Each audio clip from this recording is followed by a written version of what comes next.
Hi everyone, this is KK Downing, formerly of Judas Priest, and you're listening to rockmusicstar.com, so crank it up. This is another exclusive Rock Music Star interview. Conducted by Thomas S. Orwat Jr.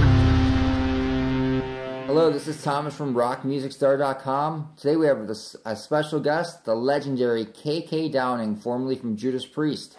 KK, let's start off by discussing your new autobiography entitled Heavy Duty, Days and Nights in Judas Priest. It really is an awesome read. How gratifying was it for you, KK, once it was finally finished? Yeah, it was, it's pretty good, really. It's a very, very strange feeling, Thomas, to be releasing something like a book. When it's, you know, it kind of feels like it should be a record, you know, because that's kind of what I've done all my life. But there are similarities. I mean, obviously, you're working hard for many, many months to create something, and you have to be pleased with it, and hopefully it's well presentable to the fans and the public out there. So, yeah, it's good. It's kind of... I'm kind of relieved that it's now out, and obviously we can have a good chat about it. Yes, and how long did the whole process take from start to pretty much finish? I think probably a year or so, maybe a bit longer, Thomas. Mm-hmm. Well, that's actually pretty quick. A lot of people, you know, talk about, you know, their books taking a long time. Yeah, Longer than that, but I mean that's awesome. Was there ever any thought of you know, releasing new music along with the book or anything such as that, or did you want to just focus solely on the book? well, now you mentioned it, I never thought about that. You know, the whole idea was to obviously put, you know, make a work out of words, you know. But interesting, very interesting. I guess somebody will do that at some point if they haven't already done that. But sounds pretty unique, pretty cool idea. Yeah. Now, in some recent interviews that you've done, you've mentioned that, you know, you're not interested in doing a band thing again. But I mean, would you ever consider doing something like KK Downing's Judas Priest, and, you know, just doing like all Judas Priest songs, you know, because it seems like that's kind of like a lot of bands or a lot of ex-members of bands are doing things such as that. Would that be of any interest to you?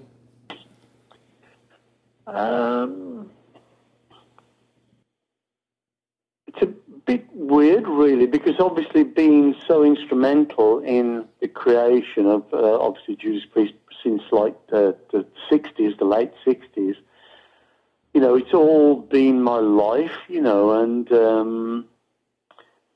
it's to do something that's kind of would be, I would have to consider secondary, I suppose, to that, you know. I mean, it would be kind of tough and a bit like starting all over again, I think, Thomas. You know, it would be, I do think about it, you know, it would be good to be able to go, you know, get on a stage with, you know, other proficient musicians and people I know and do it. But yeah, at the end of the day, it wouldn't be as good. It wouldn't be as big. It wouldn't be such a thrill. And, you know, obviously stepping on the stage as Judas Priest, and a part of that was a big kick, you know, for me all of my life. So it would be difficult. You know, it would be probably a bit of a letdown for me, but if I did it, I wouldn't do it unless it was really, really good, you know. But I do think about it, and I probably will keep thinking about it, you know, if that's the only door that's open to me. I guess that's, I'll have to give that some consideration, maybe. Yeah, and you know, the reason I say that is because Judas Priest right now, you know, isn't the same Judas Priest as it was back in, you know, 1984 or anything like that. So I mean, you know, it's they're doing it right now with two, or I could say maybe three, you know, legitimate members of the band. So, and the fans miss you so much too, and that's the thing. The fans really do miss you. I mean, I just went to Judas Priest a couple weeks ago when I was here in Buffalo, and you know, it's all right, but man, I'd love to see you back on stage. Yeah, thanks. Yeah, well, like I say, you know, yeah, we'll have to see what happens, what the future holds, Thomas. You know, like I say, it just seemed a bit strange that, you know, that the opportunity wasn't handed over recently when, you know, Glenn announced his retirement from touring. Yeah. It seemed to that's why I said I was shocked and stunned, really, because not just from my own part, it was just the fact that I thought that really a band like Judas Priest must surely consider the fans and, you know, what the majority and the masses of people would want. And, you know, I don't want to sound egotistical at all, but I mean, I was in the band for 40 years or so, you know, I mean, people got used to seeing me, you know, as a part of, you know, the whole thing. And it gets to a point, surely, where the fans actually become, you know, a member of the band as well, really, in so many ways. Really, the consideration has to be given not just to what the band members want, but also that ancillary member, which is the fans. Yeah. Now, were you on talking terms at all with any of the band members, like prior to Glenn discussing or taking a step back from the band because of his Parkinson's disease? Yeah, I think I was, on talking terms with the guys. And then obviously I made the announcement that I was, you know, shocked and stunned not to be asked back. But basically I did that press release because people asked me to, and I thought it was a good, honest, you know, I was shocked, but it hasn't happened. So, you know, I said that if that's the way it's going to be, you know, any priest is better than no priest, and wish everyone well. But I did say, you know, commented on Andy Sneap, who I know and like and consider him a mate. You know, we do email. And I have been to Andy's studio here in the UK with some younger bands working with him. And I say, I've got nothing but good, and I had nothing but good, positive things to say about Andy, you know, in that press release. But I did say that, you know, I can't remember the exact words, but, you know, that I was sure that Andy would be, you know, a great contribution and, you know, and contribute more, potentially more than an average producer would to the record. But, you know, they misconstrued what I said.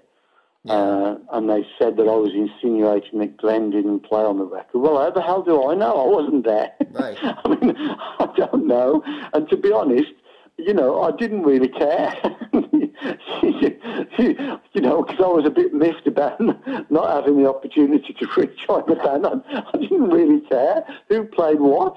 Right. You know, I was just saying that, really, I thought I might have been doing the band a favour by saying, you know, telling the fans that Andy's doing the gig, and Andy's really proficient, you know, at what he does. He's a good guitar player, songwriter, and he's a great producer, you know, and I'm, you know, it was kind of me, you know, letting everybody know that, hey, you know, Andy's a good guy, you know, and you know, and that's what I'm saying, you know. Yeah. I mean, they could have chose somebody that I particularly didn't like, and I didn't think that, you know, he was any good at anything, you know, but that wasn't the case. You know, Andy's a real top man, and, you know, and he will go out there every single night and play his heart out, you know, and do everything he can to bring a good show, and I'm sure that that's what happens. But at the end of the day, Andy hasn't been in the band for 40 years. I was, you know. So, I just think that there was just absolutely no consideration given to what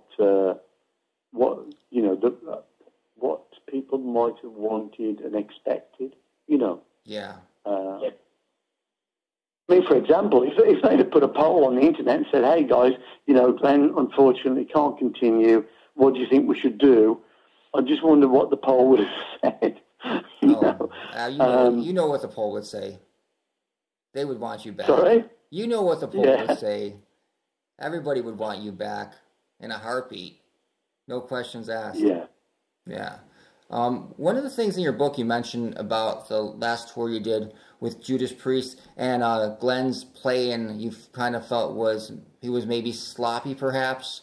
Do you think that had anything to do with maybe the onset of his Parkinson's disease, or do you think it was pretty much because of him, like, drinking and, maybe just, not being... Yeah, I mean, Glenn, bless him, obviously not as though people would particularly notice, but there were times when it was noticeable. I mean, I do say in the book, I think that, at times in the 80s, Glenn would, I don't know, party too hard, but that's his choice. It's rock and roll, and I'm not one to actually condone how people do it, how they do their show. I mean, it's rock and roll. Lots of people go out there with a bottle of Jack Daniels in their hands or whatever they do, Yeah. But there were times before, many times, and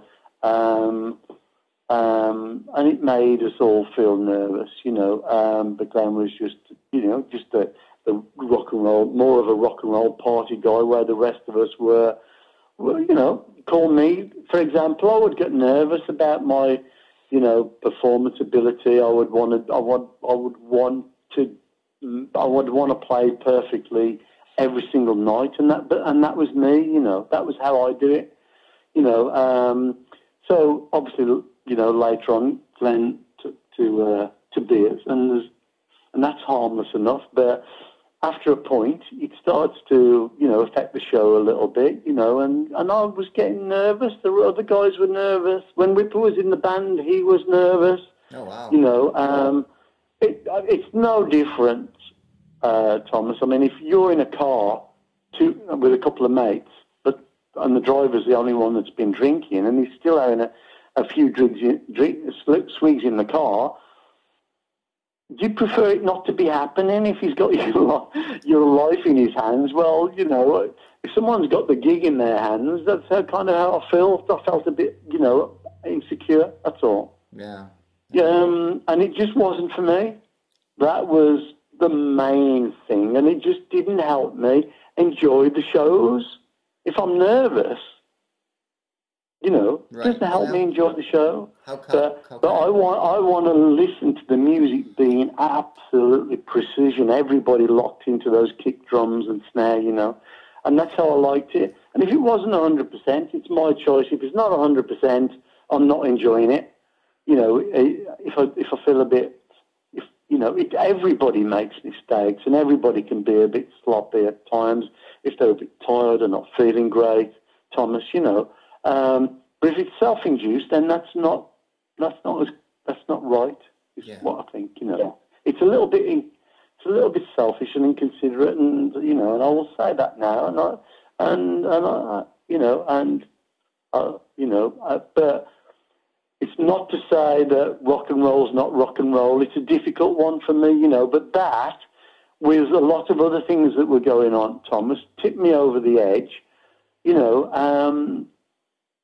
If I'd have rode through that storm, I would probably still be on stage now, but who knows? It is what it is, Right. If you fall out with your girlfriend, if you fall out with your girlfriend, or she falls out with you, if it's not reconciled fairly quickly, somebody could find a different partner, and they get used to that different partner, and that's what happens.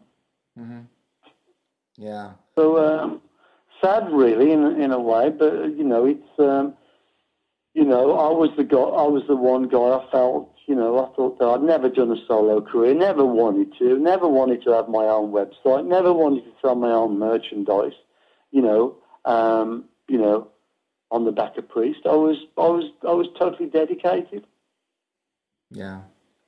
Now there's been talk about Judas Priest and I think their 50th anniversary is coming up next year, and there's been talk about a big like surprise or a big, it's going to be a big event. So I was hoping that it would be because you were joining the band back again, but I have a feeling that's not going to happen.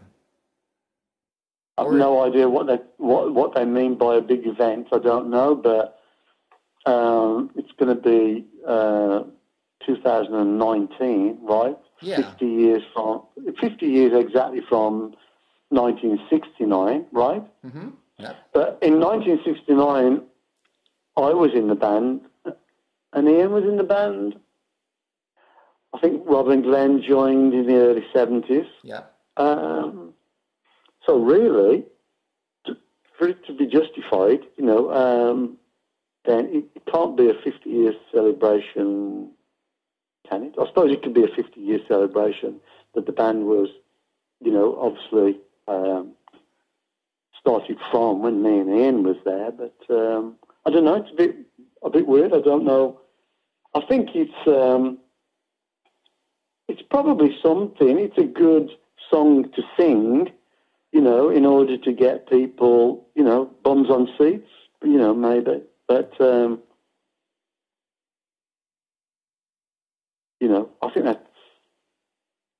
think it is quite a commemorative, isn't it? 50 years is a long time. Yeah, for sure. It's a long time. But we'll see what happens there. I don't know what Rob's got in his mind. I've heard him talk about it, but he hasn't said anything to me about it, so I have absolutely no idea. I've got no reason to believe that I would be included whatsoever. Was Rob Halford's sexuality ever a concern for Judas Priest? Did the record label or even your management try to make him keep it a secret in fear of any backlash from the fans? No, not from my take, because Rob always did what he wanted to do. I went to gay clubs with him, big gay clubs. Like in America, they were like massive. I mean, it was, and I've been to. I wasn't going with Rob. We didn't go along with Rob. We just went out for a night out. Do you know what I mean? And if the limo or the car or whatever the transport, Rob wanted to go there. Hey, what the hell? We'll go in and have a few beers. It was never an issue really. I mean, and I really assume that everybody knew anyway. It wasn't anything that was like, especially in the UK. Our neighbours are Holland. They were the first people they're very sexually liberated, first people to legalise prostitution, still is probably. Sweden, very sexually liberated. The UK was, very, very tolerant as well, And I think, we would come to America, and America is known as the land of the free, and that's how we saw it as well. We would play New York, and what's his name? Andy Warhol came down, and he took us to Studio 54. I think that was predominantly, I don't know what it was, but we went, and we're young, adventurous, and God knows we did all sorts of things. Everything went. We were out there to see and enjoy the world, and every corner of it. Very surprising. Okay, my last question I have for you, KK, is what is your favorite Judas Priest record? That is the toughest question probably anybody can ever ask me. It's tough, like I say, they're all my babies, Sure. I think if we stand back, Thomas, and have a good look, help me on this one, the beginning was the beginning, and it got to a certain point. It was trying to get to where it wanted to get to. And then I think maybe once it got there, everything was a result of of that happening. So I think probably the record I'm talking about is probably British Steel. Sure. I think, as a pinnacle point in the band's career, because from my own point, that was the first record, the first point in the band's career that everything came together. We had the great name for a band. We had great songs for that record. We had a great album cover with a razor blade, and finally, everybody was kind of uniformed in the leather and the studs. So it had to be the turning point. It had to be not a turning point, at the beginning. It certainly was the beginning of Priest that went on from that point that the world got to know. And it probably was the beginning comprehensively as heavy metal as we know it today. I think comprehensively, because quite quickly a lot of bands we had the new wave of British heavy metal on the back of that with Saxon, Iron Maiden and so forth. So I think that's where it was. But I say there was a few years before British Steel. Obviously, I was certainly wearing leather and studs, and then Rob was wearing leather and studs, in 77, 78 and 79. So a lot of the new wave bands would be seeing that, and, bands like even Venom and bands like that, So it's a good question, really, but I would have to say, if I had to pick a favourite album, I think that was probably the one, because it helped to really consolidate Judas Priest and our position and our future, really, from that point on. I agree. Awesome. Well, KK, thank you very much for your time and a great interview. And I'll make sure that once this is posted that we get a link to you and you can check it out as well. Okay, mate. Thank you very much indeed. Appreciate it, Thomas. Okay, you're welcome. Have a great day. Take care, mate. Bye.